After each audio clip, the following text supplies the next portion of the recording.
we were studying the first chapter of the chemistry, that is chemical reactions and equations. Okay. Earlier in the last chapter we studied that what is the difference between chemical reaction and a chemical equation. Clear? And we were studying the characteristics of a chemical reaction. ठीक है, कि अपने को कैसे पता चलेगा कि ये केमिकल रिएक्शन हुई है या नहीं हुई है. तो we were studied 2 or 3 characteristics we have studied. Okay. First, अगर कोई गैस निकलती है, दो सब्सटेंसेस को हम मिक्स करते हैं और मिक्स करते हैं अगर कोई गैस निकल जाए, evolution of a gas, that is characteristic of a chemical reaction. अगर दो सब्सटेंसेस को मिक्स किया हमने और मिक्स करते कोई गैस निकल गई, इट मींस केमिकल रिएक्शन हो चुकी है. Getting the point. Second point we discuss, that is change in temperature. Change in temperature. ठीक है, हमने दो सब्सटेंसेस को रिएक्ट किया, रिएक्ट करते ही अगर कंटेनर ठंडा हो जाता है, okay, gets cooled up or gets heated up, then this is also characteristic of a chemical reaction. Okay. Then we discuss the change in state. State change hona bhi, that is also a characteristic of a chemical reaction. So these 3-4 characteristics of a chemical reaction we have discussed. अब मैं एक अगला characteristic बताता हूं मैं chemical reaction का, that is formation of a precipitate. Characteristic of chemical reaction, write it down.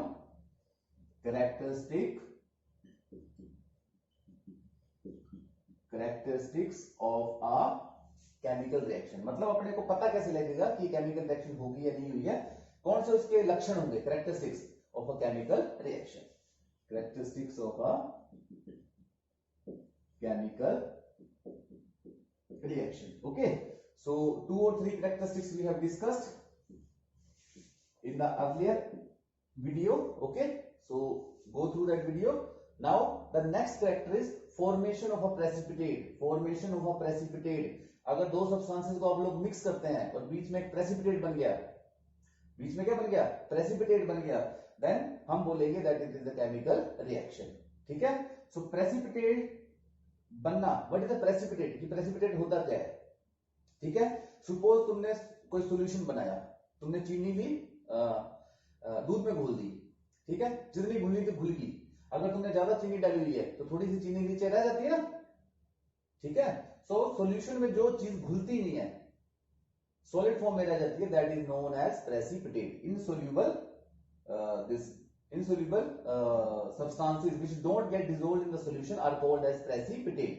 तो अगर तुम कोई केमिकल रिएक्शन कराते हो, कोई रिएक्शन कराते हो, मान लो दो सब्सटेंसेस को ऐड कराते हो और वो घुल जाते हैं पर लास्ट में कुछ नीचे बच जाता है, ठीक है, जो घुलता नहीं है, insoluble substance formed during a reaction is called as the precipitate. Got my point? So characteristic of a chemical reaction एक बार क्योंकि रिवीजन करा दूं, क्या क्या होता है. अगर टेम्परेचर में चेंज आए, रिएक्शन के दौरान अगर टेम्परेचर में चेंज आता है, then it is a chemical reaction. Change in colour, अगर तुमने दो केमिकल सब्सटेंसेस को ऐड कराया, रिएक्शन कराई और कलर में कोई चेंज आ गया, तो हम बोल सकते हैं कि वो रिएक्शन कैसी है, केमिकल रिएक्शन. कलर होता है. Okay. Third, color is there. Okay. Temperature is there. Evolution of a gas. अगर कोई गैस निकलती है तो किसी रिएक्शन के दौरान अगर गैस निकलती है, then we can say that it is a chemical reaction. Okay. So these 3 important this characteristic of a chemical reaction we have studied. Now मैं तुम्हें एक और पढ़ाता हूँ. Fourth, that is formation of a precipitate. Write it down. Formation of precipitate. कोई reaction के दौरान अगर कोई प्रेसिपिटेट बनता है, मींस इनसोल्यूबल प्रोडक्ट बनता है. ठीक है, तुमने दो सब्सटेंसेस को घोला, सॉल्यूशन बन गया, पर सॉल्यूशन में नीचे कुछ इनसोल्यूबल प्रोडक्ट रह जाता है, that is known as precipitate. और अगर किसी रिएक्शन में प्रेसिपिटेट बन रहा है, means the given reaction is a chemical reaction. So the fourth characteristic of a chemical reaction is formation of precipitate. Formation of precipitate. Okay. Formation of precipitate. Okay. तो precipitate की definition निकाल दूं मैं. Precipitate की definition write it down with me. Precipitate means insoluble product formed during a reaction. Precipitate means insoluble product formed during a reaction. Formed during a reaction is called as precipitate. Okay. So precipitation reaction का तो मैं example दे दूं मैं. जैसे तुमने लिया barium chloride BaCl2 aqueous. AQ, AQ का मतलब है तुमने बेरियम क्लोराइड लिया, इसको पानी में घुला हुआ है, उसका सॉल्यूशन किसमें, पानी में है। AQ का मतलब है एक्वस सॉल्यूशन है, कि कोई सब्सटेंस पानी में घुला होता है तो उसके फिजिकल स्टेट कैसे होती है, एक्वस। AQ का मतलब BaCl2 किसमें घुला हुआ, पानी में, ठीक है। इसको किसके साथ ट्रीट किया, सोडियम सल्फेट Na2SO4, Na2SO4, ये भी कैसा है, एक्वस सॉल्यूशन है, ये भी कैसा सॉल्यूशन है, एक्वस सॉल्यूशन है। Okay, I don't have space there, I am writing it down. जब ये दो reactant will combine, then what will you get, BaSO4 plus 2NaCl, you will get BaSO4 plus 2NaCl, और ये BaSO4 है barium sulphate, barium chloride, sodium sulphate, okay, barium sulphate, sodium chloride, okay. तो ये barium sulphate है, ये पानी में घुलेगा नहीं, it will settle down as precipitate, it will settle down as precipitate. तो उस रिएक्शन में क्या किया, एक सॉल्यूशन था BaCl2 था पानी में घुला हुआ, और एक बीकर में अपने पास क्या था, सोडियम सल्फेट था पानी में घुला हुआ। हमने दोनों को एक अलग बीकर में मिक्स कर दिया, तो मिक्स करने के बाद नीचे कोई चीज इनसोल्यूबल प्रोडक्ट कोई रह गया। Okay, so when we combine two substances, और व्हेन अ रिएक्शन, हम दो सब्सटेंसेस को रिएक्ट करते हैं and still precipitate is form, react करने के बाद, घोलने के बाद some insoluble product is left, then it means कि जो रिएक्शन हुई है दोनों के बीच में, that is a chemical reaction. So write it down, barium chloride plus sodium sulphate will combine together to form barium sulphate. और जैसे एवोल्यूशन ऑफ अ गैस, किसी रिएक्शन में गैस निकलती है तो तुम कौन सा सिंबल यूज करते हो, अपसाइड एरो, और प्रेसिपिटेट के लिए कौन सा सिंबल ऐड करते हो, down side arrow, means precipitate is there in the solution. इसके लिए वाला एरो यूज होता है, और गैस बाहर निकलती है तो उसके लिए वाला एरो यूज होता है। So the fourth characteristic of a chemical reaction is formation of a precipitate, formation of a precipitate, precipitate बन गया। So write it down here also, formation of precipitate, formation of PPT. I am writing the short form. Formation of precipitate means PPT. Okay. So these are the characteristics of a chemical reaction. Okay. We have studied chemical reaction क्या होती है, जब दो substance आपस में add करते हैं। Chemical equation क्या होती है, जब हम जो प्रोडक्ट हैं, जो एलिमेंट हैं, मॉलिक्यूल्स हैं जो केमिकल रिएक्शन में इन्वॉल्व हैं, उनका पूरा नाम ना लिख के उनका सिंबल लिख दें। जैसे कार्बन की जगह C लिख दें, ऑक्सीजन पूरी स्पेलिंग लिखने की जगह लिख दें O2 लिख दें, शॉर्ट फॉर्म में करते हैं, सिंबॉलिक रिप्रेजेंटेशन दे दें एक केमिकल रिएक्शन की, तो उसको बोलते हैं केमिकल इक्वेशन। ठीक है। फिर there are two type of reactions, chemical reactions and physical reactions. अपने को कैसे पता लगेगा कि ये रिएक्शन फिजिकल है, केमिकल है, then there are some characteristic.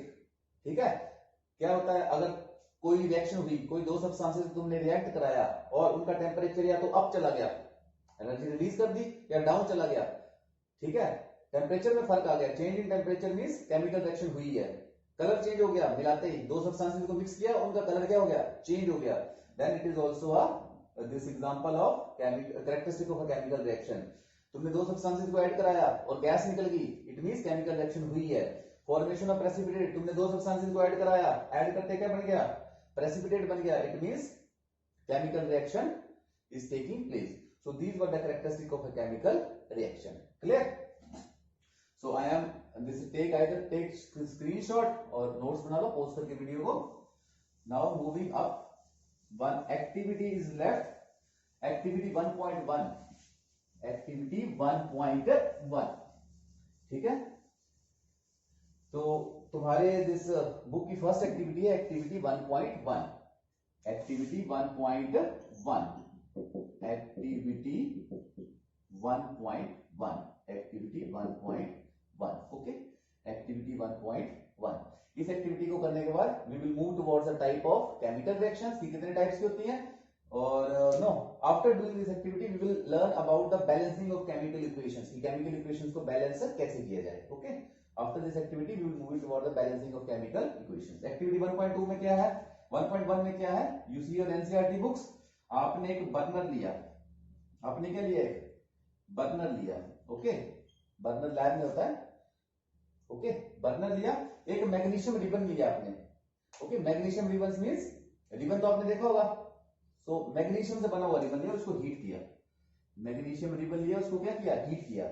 Obviously जब हीट करेंगे देन क्या बन जाएगा इसका, ये खत्म हो जाएगा, नीचे ऐश गिर जाएगी, क्या गिर जाएगी नीचे, किसी भी चीज को जलाते हो रात में, लास्ट में राख बन जाती है ना, after burning anything you get ash in that. तो मैग्नीशियम रिबन को तुम बर्न करोगे, this is burner, this is burner, you get this burner in the lab, this is magnesium ribbon.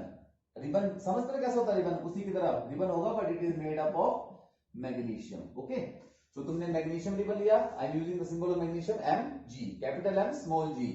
जब भी किसी एलिमेंट का सिंबल लिखो उसमें दो अगर अल्फाबेट आते हैं तो first alphabet will be capital, capital M and small g।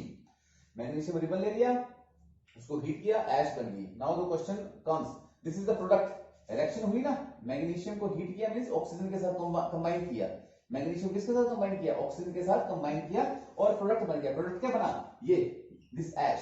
तो ये प्रोडक्ट है क्या, okay. So this type of questions are asked in your boards, many questions come from this activities only, so focus on activities also because this is important part of this questions which are coming in board exams। तो अपने से पूछा कि magnesium ribbon लिया, जला दिया, नीचे ऐश बन गई, प्रोडक्ट बन गया, तो what is this product, okay. So ये एक्टिविटी है, इसमें देखो राइट इट डाउन। अब इसमें देखो रिएक्शन क्या हुई है, I am reading it, reaction क्या हुई है, आपने लिया मैग्नीशियम, मैग्नीशियम रिबन था, क्या था, सॉलिड था कि लिक्विड था कि गैस था, सॉलिड था। So write the physical state, bracket में क्या लिखी जाती है, फिजिकल स्टेट, जो सब्सटेंस अपने लिया है वो सॉलिड है, लिक्विड है, गैस है या एक्वस है, एक्वस मींस पानी में घुला हुआ है। तो मैग्नीशियम इज सॉलिड, किसके साथ रिएक्ट हुआ ये, ऑक्सीजन के साथ, okay. Now remember one thing, oxygen हुआ, ये सेपरेट नोट में लिख लो, ऑक्सीजन को हम सिंगल ओ से नहीं लिखते हैं, ऑक्सीजन को किससे लिखते हैं, जब भी ऑक्सीजन आएगा ऑक्सीजन का सिंबल क्या है, O, but whenever you will write oxygen the O2 is written। Hydrogen लिखते हो तो क्या लिखते हो, H2, नाइट्रोजन लिखते हो क्या लिखते हो, N2, क्लोरीन लिखोगे तो हमेशा Cl2, single O, single H, single N और सिंगल Cl नहीं आता है। Why? इसका रीजन है कि नेचर में हमें कभी भी सिंगल O नहीं मिलता, नेचर में हमेशा ऑक्सीजन के दो मॉलिक्यूल मिक्स मिलेंगे, ठीक है। जो सिंगल ऑक्सीजन होता है, जैसे मान लो दिस इज सिंगल ऑक्सीजन, इसको बोलते हैं नेसेंट ऑक्सीजन, इसको क्या बोलते हैं, nascent oxygen, nascent oxygen, okay. This is unstable, this is unstable, ये क्या होती है, अनस्टेबल। सो कभी भी एटमॉस्फेयर में, ठीक है, नेचर में तुम्हें कभी भी सिंगल ओ नहीं मिलेगा, ऑक्सीजन हमेशा दो कॉम्बिनेशन में मिलेगी, means O2 will be there। Similarly, single H is unstable, तो नेचर में कभी भी तुम्हें सिंगल H नहीं मिलता है, हमेशा क्या होता है, दो हाइड्रोजन के एटम कंबाइन किए होते हैं, नाइट्रोजन के भी दो एटम कंबाइन किए होते हैं। So whenever oxygen, nitrogen, chlorine और दिस हाइड्रोजन विल कम, तो तुम सिंगल O नहीं लगाओगे, क्या लगाओगे, O2, H2, Cl2 रिस्पेक्टिवली। Getting my point, this is known as elementary form, this is known as elementary form. Elementary form is nature में कोई सब्सटेंस किस फॉर्म में मिलता है, that is known as its elementary form. So the elementary form of oxygen is O2, elementary form of oxygen is O2 means in nature we get the oxygen in the form of O2 only, single O नहीं मिलता because it is unstable. Getting the point. तो याद रखना, oxygen, hydrogen, nitrogen, chlorine, bromine, iodine, basically जो भी आएगा मैं बताता चलूंगा, तीन चार याद रख लो। They are always written diatomic form, diatomic में दो एटम मिलकर रहते हैं इनके, तभी स्टेबल रहेंगे, सिंगल एटम इनका स्टेबल नहीं है, ओके। तो लिख लिया, मैग्नीशियम ऑक्सीजन के साथ कंबाइन किया, ओके। तो बनेगा क्या, अब देखो in the 9th class you may have heard, मैं तुम्हें वो टेबल दिया था कैटायन एनायंस का, तो देखो मैग्नीशियम और ऑक्सीजन, अब इनका प्रोडक्ट क्या बन सकता है, देखो साइड में लिख रहा हूं, मैग्नीशियम एंड ऑक्सीजन। मैग्नीशियम की वैलेंसी कितनी है, 2 +2, इग्नोर प्लस माइनस, ऑक्सीजन की कितनी है, -2, +2 होती है इसकी, इसके ऊपर चार्ज कितना होता है, +2, इसके ऊपर चार्ज कितना होता है, -2, 2 लिख दिया, कट गया, क्या लग गया, 1 1। तो मैग्नीशियम और ऑक्सीजन जब भी कंबाइन करेंगे क्या बनेगा, MgO, Mg भी एक, O भी एक। तो जब भी मैग्नीशियम और ऑक्सीजन कंबाइन करेंगे क्या बनेगा, MgO, क्या बनेगा, MgO, magnesium oxide, magnesium oxide. अब मैग्नीशियम ऑक्साइड क्यों बोलते हैं, क्योंकि ऑक्सीजन के ऊपर क्या है, नेगेटिव चार्ज है, तो जिसके ऊपर भी नेगेटिव चार्ज आता है उसको बोलते हैं आइड, उसके पीछे क्या लग जाता है, आइड। Getting your point. उसके पीछे क्या जाता है आइड, जैसे oxide O2 negative, chloride Cl1 negative, okay, hydride H negative. Ide का मतलब है उसके ऊपर कौन सा चार्ज है, negative charge is there, so magnesium oxide, ide means oxygen is carrying negative charge, so magnesium और ऑक्सीजन मिलकर क्या बनाएंगे, मैग्नीशियम ऑक्साइड बन गया। So this is the ash, जो नीचे जलाने के बाद जो वो क्या बोलते हैं उसको, राख बची थी ना, that is magnesium oxide. So the product form in this reaction is magnesium oxide, और वो कैसा था, सॉलिड था ना, तो we will write S. Getting a point, okay. So this was activity 1.1, 1.2, 1.3 and other activities I will also do, ठीक है, एक बार एक्टिविटी करा देंगे एक में, ओके। सो ये हो गया chemical reaction equation and characteristics of a chemical this equation, okay. Now we will move towards the next topic, that is balancing of a chemical equation. chemical equation को balance करना बहुत ही जरूरी है, okay. why it is necessary, because balancing of equation, balancing of equation chemistry में तुम्हें आना ही चाहिए, this is the most important topic, basic है, balancing of chemical equation, balancing of chemical equation, balancing of chemical equation, okay, balancing of chemical equation, ठीक है। Balancing of chemical equation का मतलब क्या है कि आई विल गिव यू एग्जांपल,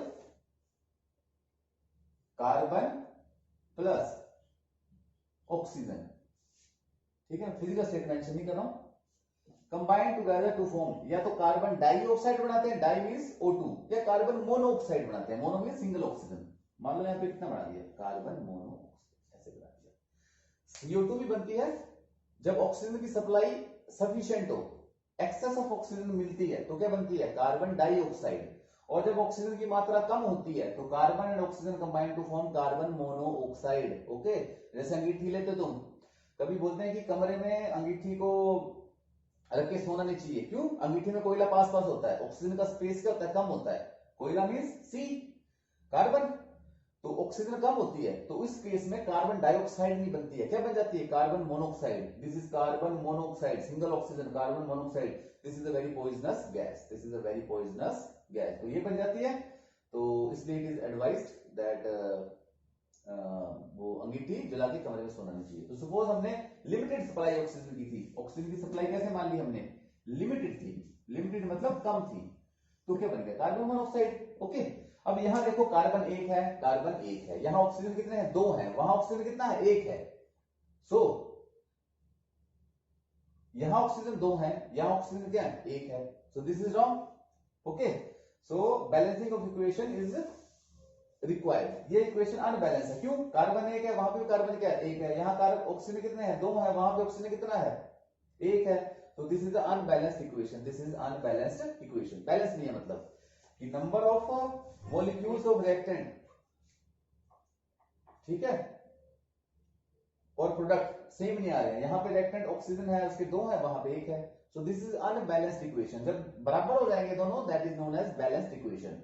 तो जो अनबैलेंस्ड इक्वेशन होती है, that is known as skeletal equation, that is known as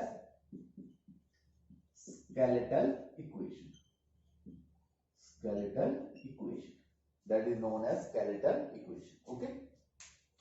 सो अब there is a question comes कि बैलेंस करना जरूरी क्यों है, बैलेंस करना जरूरी क्यों है। सो एक लॉ है, you may have this learned about the law in earlier classes also, law of conservation of mass, law of conservation of mass Antoine Lavoisier ने दिया था, he was the father of chemistry, तो उन्होंने 4-5 laws दिए थे, laws of chemical combination, तो उनका first law था law of conservation of mass, law of conservation of मास।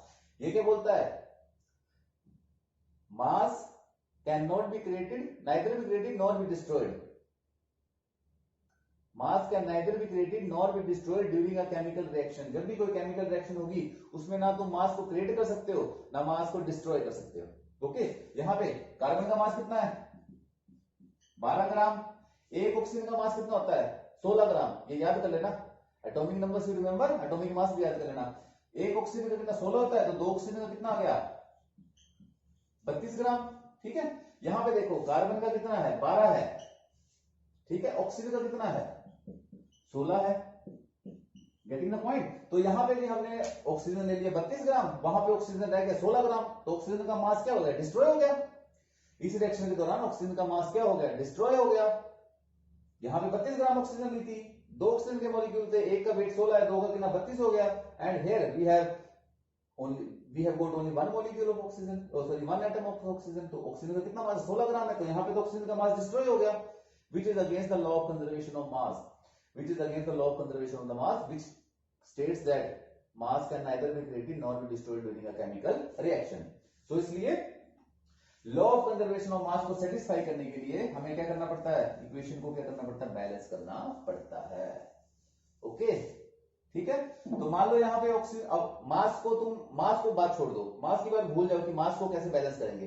तुम एटम देख लो, यहाँ पे ऑक्सीजन के कितने एटम है, 2, वहां पे ऑक्सीजन के कितने एटम है, 1 है। अगर यहां पे भी 2 हो जाते तो मास ऑटोमेटिकली बैलेंस हो जाता, मास तो ऑटोमेटिकली क्या हो जाता, बैलेंस हो जाता। तो अगर तुम एटम्स बैलेंस कर दोगे रिएक्टेंट के on the left hand side to the atoms of the product on the right hand side, तो ऑटोमेटिकली इक्वेशन क्या हो जाएगी, बैलेंस हो जाएगी। Getting the point. अब देखो लिख लो इसको, मतलब मेथड यूज होता है बैलेंसिंग के लिए, hit and trial method. Which method is use, hit and trial method. Hit and trial मतलब it is the best method, यही यूज करते हैं हम। बस हिट एंड ट्रायल मतलब तुक्का मारते हैं, तुक्का मारते हैं मतलब बैलेंस करते चलते हैं, एंड में जाके अपना भी बैलेंस हो जाता है। Almost all the equations can be balanced by using hit and trial method. ठीक है। यहां देख लो, एक साइड बना देते हैं रिएक्टेंट वाली साइड, एक साइड बना देते हैं प्रोडक्ट वाली साइड। एक साइड क्या बनाते हैं, प्रोडक्ट वाली साइड। रिएक्टेंट क्या है, ठीक है, कार्बन है, दूसरा क्या है, ऑक्सीजन है। 2 रिएक्टेंट है, कार्बन के कितने मॉलिक्यूल है साइड, कितने एटम है, 1 है, और प्रोडक्ट साइड कार्बन का कितना है, 1 है। तो कार्बन तो क्या है, बैलेंस है। नाउ ऑक्सीजन के इस साइड कितने एटम है, 2 एटम है। ऑक्सीजन के कितने एटम है, रिएक्टेंट साइड 2, और वहां पे क्या है, 1 है। ठीक है। तो यहां पे हमें ऑक्सीजन के कितने करने पड़ेंगे, 2 करने पड़ेंगे। तो कैसे करें, यहां पे प्रोडक्ट को किससे मल्टीप्लाई कर दो, 2 से मल्टीप्लाई कर दो। प्रोडक्ट को किससे मल्टीप्लाई कर दो, 2 से मल्टीप्लाई कर दो, 2 से मल्टीप्लाई। ठीक है। अब ये जो this is non a coefficient, इसका मतलब क्या हुआ, कार्बन मोनोऑक्साइड 2 है। इसका मतलब क्या हो गया, कार्बन मोनोऑक्साइड 2 है। ठीक है। 2 कार्बन मोनोऑक्साइड, एक कार्बन मोनोऑक्साइड, दूसरी कार्बन मोनोऑक्साइड। तो कार्बन कितने हो गए, 2 हो गए। ऑक्सीजन कितने हो गए, 2 हो गए। अब ऑक्सीजन तो बैलेंस हो गए। देखो 2CO का मतलब है कार्बन मोनोऑक्साइड 1, कार्बन मोनोऑक्साइड 2। तो कार्बन कितने हो गए, 2 हो गए। ऑक्सीजन कितने हो गए, 2 हो गए। यहां 2 ऑक्सीजन, यहां 2 ऑक्सीजन, ऑक्सीजन बैलेंस हो गया। बट ऑक्सीजन को बैलेंस करने के चक्कर में कार्बन तो अनबैलेंस हो गया। कार्बन 2 हो गए, यहां पे 1 ही है, तो यहां पे हम क्या करेंगे, 2 लगा देंगे। बस 2 carbon, 2 carbon, 2 oxygen, 2 oxygen. Getting my point. ये जो कोफिशिएंट होता है ये दोनों के लिए अप्लाई होता है। ये जो पांव में लगेगा ये सिर्फ एक के लिए होता है। Getting the point. So balance हो गया। अब बैलेंसिंग में कुछ रूल याद रखना। बैलेंसिंग में कभी भी जैसे तुमने यहाँ पे ऑक्सीजन 2 करने थे तो पांव में नहीं लगा सकते, तुम पांव में नहीं लगा सकते। बैलेंसिंग में हमेशा जो नंबर लगेगा वो कहां लगेगा, इन द फॉर्म ऑफ कोफिशिएंट, यहीं पे लगेगा, पांव में तुम नहीं लगा सकते। Getting the point. इसका भी तुम्हें मतलब बताता हूं क्या है। हो गया, तो राइट इट डाउन। तो this is balancing of equation. Balancing of equation means number of atoms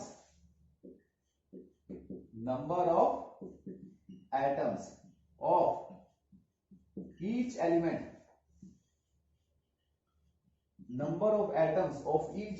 number of atoms of each element on the reactant side, reactant side समझते हो, left hand side, number of atoms of each element on the reactant side, ठीक है, must be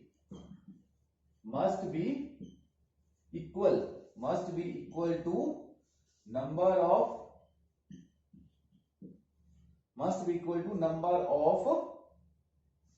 atoms, number of atoms of each element on the reactant side must be equal to the number of atoms of the same element. Number of reactants of each element on the reactant side must be equal to the number of atoms of the same element on the product side.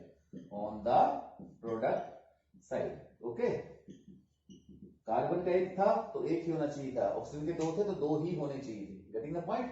तो यहां तुमने एक चीज देखी होगी, oxygen को balance करने के चक्कर में कार्बन अनबैलेंस हो गया था, so that's why it is known as hit and trial method. एक को बैलेंस करते वक्त हो सकता है दूसरा अनबैलेंस हो जाए, तो फिर से अपने को पीछे हट के उसको बैलेंस करना पड़ता है। दिस इज ये धीरे धीरे चल रहा है, like that is known as hit and trial method. लगता तो ठीक है, एक बार लग गया, अगर फिर से उसके लगने की वजह से कार्बन डिसबैलेंस हो गया तो पीछे आके फिर से उसको सेट कर लो। So this is balancing of chemical equation. It is done to satisfy the law of conservation of mass. Law of conservation of mass. Okay.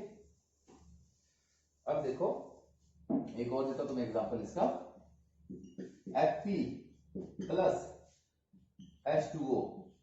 ठीक है, तुमने क्या लिया, Fe ले लिया, आयरन ले लिया, साथ में वाटर ले लिया, क्या बना दिया इसने, Fe3O4 प्लस हाइड्रोजन गैस क्या होगी, रिलीज होगी। ठीक है, now tell me whether this is a balanced equation और अनबैलेंस्ड इक्वेशन। बैलेंस्ड इक्वेशन और अनबैलेंस्ड इक्वेशन, और अगर ये अनबैलेंस्ड है तो इसको बैलेंस करना है। ओके, सो वही टेबल बना लो, रिएक्टेंट प्रोडक्ट। ओके, रिएक्टेंट कौन कौन है, आयरन, हाइड्रोजन, ऑक्सीजन। आयरन कितना है, एक है, हाइड्रोजन कितना है, दो है, ऑक्सीजन कितना है, एक है, और उस साइड देखो आयरन कितना है, तीन है, आयरन इज Fe3, तीन आयरन है, एंड हाइड्रोजन कितने हैं उस साइड, दो, हाइड्रोजन दो है, एंड दिस वाटर ऑक्सीजन चार है, ऑक्सीजन कितने हैं, चार है, ऑक्सीजन कितने हैं, चार है। Now we need to balance it, now we need to balance it. तो सबसे पहले स्टार्ट करते हैं आयरन से। किससे स्टार्ट करेंगे, आयरन से।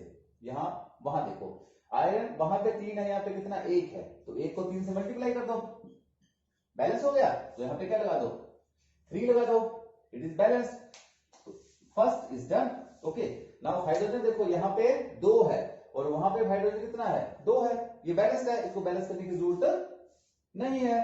तीसरा चलो, यहाँ पे ऑक्सीजन एक है, वहां पे ऑक्सीजन कितना है, चार है, यहाँ पे ऑक्सीजन कितना है, एक है, वहां पे ऑक्सीजन कितना है, चार है, तो क्या करना पड़ेगा, 1 मल्टीप्लाई बाय 4, 1 मल्टीप्लाई बाय 4, तो 1 को 4 से मल्टीप्लाई कर दो तो कितना बनेगा, 4, बैलेंस हो गया, 4 ऑक्सीजन और 4 ऑक्सीजन। बट ऑक्सीजन को बैलेंस करने के चक्कर में हाइड्रोजन कितने हो गए, हाइड्रोजन रिएक्टेंट साइड कितना हो गए, 4 इंटू 2 8 हो गए। ठीक है, H2 है, यहां देखो मैं तुम्हें समझा रहा हूं, वाटर में क्या है, H2O 4 बार है, H2O कितनी बार है, 4 बार है। लिखो, जब हमने 4 लगा दिया, 4 लगा दिया, तो H2O के कितने मॉलिक्यूल आ गए, 4 आ गए। ये नंबर दर्शाता है कि H2O कितने नंबर है, इसका मतलब 4 मॉलिक्यूल है वाटर के, 1 molecule, 2 molecule, 3 molecule, 4 molecule, 4 molecule आ गए। तो ऑक्सीजन कितने हैं, 1 2 3 4, 4 आ गए, वहां भी 4 है, बैलेंस हो गया। हाइड्रोजन कितने आ गए, 2 4 6 8। अब यहाँ पे लेफ्ट हैंड साइड पहले 2 हाइड्रोजन थे, कितने आ गए, 8 आ गए, कितने आ गए, 8। तो ऑक्सीजन को बैलेंस करने के चक्कर में हाइड्रोजन क्या हो गया, डिसबैलेंस हो गया, तो हाइड्रोजन कितने आ गए, 8 आ गए। और दूसरी साइड हाइड्रोजन कितने हैं, 2 हैं, तो 2 को किससे मल्टीप्लाई करें, 4 से, तो वहां पे हम किससे मल्टीप्लाई कर देंगे, 4 से। तो देखो 8 हो गए। Now iron is balanced, hydrogen is balanced, and oxygen is also balanced. So in this way we have balanced the equation. In this way we have balanced the equation. Getting a point? In the NCERT book, when you open this last pages, वहां पे balancing दी हुई है, so you balance this. एक example और कर लेता हूं, उसके बाद you start balancing. Okay? तो NCERT के पीछे दी हुई balance equation, वहां से बैलेंस कर लेना। जितनी प्रैक्टिस करोगे, इट इज लाइक मैथमेटिक्स, जितनी प्रैक्टिस करोगे बैलेंसिंग तुम्हें आ जाएगी। It is very very important. ऐसे टेबल बना लो, टेबल बना के कर लिया करो। याद रखना, बैलेंसिंग में पाँव में तुम कभी नहीं लगाओगे, पाँव में नीचे कभी नहीं लगाओगे, हमेशा कोफिशिएंट में जोड़ोगे। बैलेंस करते वक्त जो नंबर जोड़ते हैं हमेशा कोफिशिएंट में जुड़ता है, हमेशा कोफिशिएंट में जुड़ता है। Getting my point? सो ये हो गया। अब इसका एक example, one more example of balancing of equation I will do. ठीक है, तुम्हें बताया hydrogen gas, hydrogen gas plus chlorine gas, hydrogen gas plus chlorine gas, ये दोनों कंबाइन हुई मेरे पास स्पेस है, मैं नीचे लिख रहा हूं, उन्होंने फॉर्म किया हाइड्रोजन क्लोराइड। क्या फॉर्म किया? हाइड्रोजन क्लोराइड, ठीक है, गैसेस फॉर्म में। किसकी फॉर्म में? हाइड्रोजन क्लोराइड गैस होता है, ठीक है। लैब में क्या करते हैं, इसको कंडेंस करके लिक्विड फॉर्म बनाई जाती है। एचसीएल लैब में देखा होगा तुमने, it is a liquid form. Actually HCL is a gas also, वो गैस होती है, उसको टेम्परेचर डाउन करके कंडेंस करके लिक्विड फॉर्म में उतारा जाता है। सो ये हुआ हाइड्रोजन गैस कंबाइन की क्लोरीन गैस के साथ, बन क्या गया? Hydrogen chloride. अब क्वेश्चन है balance, right the chemical equation. इसके लिए केमिकल इक्वेशन लिखो एंड बैलेंस द इक्वेशन। तो हाइड्रोजन तुम्हें पहले बताया था मैंने, हाइड्रोजन जब भी यूज होगा H2, बिकॉज नेचर में elementary form of hydrogen is H2 plus chlorine Cl2 और HCl। हाइड्रोजन क्लोराइड का मतलब है हाइड्रोजन और क्लोरीन। हाइड्रोजन का चार्ज क्या है? 1 +1 है, 1 लिख दिया। क्लोरीन का -1 है, मैंने 1 लिख दिया। निग्लेक्टिंग प्लस माइनस, तो हाइड्रोजन भी एक आएगा हाइड्रोजन क्लोराइड में और क्लोरीन भी एक आएगा हाइड्रोजन क्लोराइड में। ओके, सो मॉलिक्यूल फॉर्मेशन जब होगी हाइड्रोजन क्लोराइड की, तो उसका फार्मूला क्या बनेगा? HCl। इसलिए जब भी तुम मॉलिक्यूल बनाना सीखते हो, उसके लिए यू शुड नो कि चार्ज क्या है आयन के ऊपर। तो चार्जेस की नॉलेज बहुत जरूरी है। तो हाइड्रोजन क्लोराइड का फार्मूला क्या बनेगा? HCl, HCl, ठीक है। अब यहां पे देखो, सेम टेबल बना लो, रिएक्टेंट सेम टेबल बना लो, this is reactant, okay, product, okay. Reactant क्या है? हाइड्रोजन कितने हैं? 2। प्रोडक्ट साइड कितना है? 1 है। क्लोरीन कितने हैं? 2 है। प्रोडक्ट साइड कितना है? 1 है, ठीक है। तो इसको कैसे बैलेंस करोगे? 2 1 को 2 से मल्टीप्लाई कर दो, 2 से कर दिया तो वहां पे क्लोरीन ऑटोमेटिकली कितने हो गए? वो भी 2 ही हो गए, ओके, क्योंकि कोफिशिएंट दोनों पे जाता है। हाइड्रोजन भी 2 हो गए, क्लोरीन भी 2 हो गए। ये बात याद रखना। जो पांव वाला सिंबल है वो सिर्फ इंडिविजुअल आइटम पे जाता है। जैसे कार्बन डाइऑक्साइड CO2, यहाँ पे कार्बन 1 है, ऑक्सीजन 2 है, ठीक है। पर यही अगर मैं ऐसे लिख दूं, CO2 मतलब कार्बन 1 है, ऑक्सीजन 2 है, ये ऐसे लिख दूं 2CO, तो कार्बन भी 2, ऑक्सीजन भी 2। तो जो कोफिशिएंट होता है वो दोनों पे जाता है, इंप्लाई करता है। और जो पांव वाला होता है ये सिर्फ इंडिविजुअल एटम पे जाता है। Getting the point? तो यहाँ पे hydrogen 2, chlorine 2, so this reaction is automatically balanced. So now for practice, NCERT book में पीछे है बैलेंस द इक्वेशंस। तो बैलेंस इक्वेशन के लिए तुम्हें सबसे पहले क्या आना चाहिए? Molecule formation. हाइड्रोजन क्लोराइड तो है, पर फार्मूला क्या होता है? HCl होगा, HCl2 होगा, H2Cl होगा। ये तुम्हें कैसे पता लगेगा? When you know the charge on the hydrogen ion and chloride ion, okay. जब तुमको उनके चार्ज का पता होगा तो तुम मॉलिक्यूल बना पाओगे। When you will able to form the molecules, then what will happen? You will able to balance the equation. Getting the point? So this is balancing of chemical equation. इस पे practice is required. I will give you one assignment also on the group for the practice, and जितनी practice करो उससे जाएगी। It is like mathematics, okay. So this is balancing of chemical equation, okay. Now moving forward, our next topic will be the types of chemical reactions that we will study in the next lecture. So balance the equation, practice it, NCERT में दी हुई है, पीछे question check करो ना, balancing के लिए बहुत question है। और मॉलिक्यूल फॉर्मेशन समझो कि मॉलिक्यूल फॉर्म कैसे होते हैं, ठीक है। Thank you.